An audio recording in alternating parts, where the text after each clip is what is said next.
So I love getting our work tested.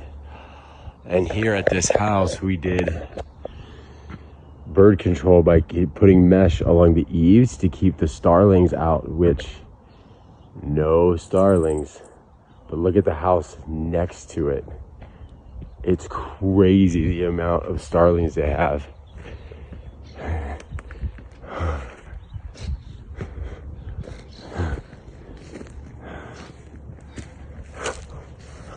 You can see up in the eaves.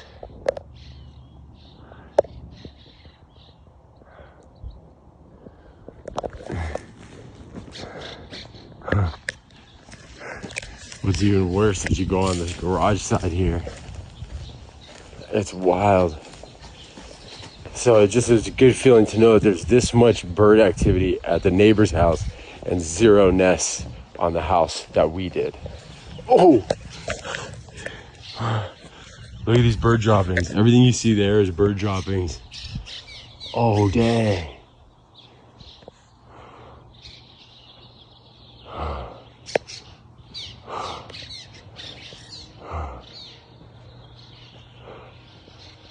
What a mess.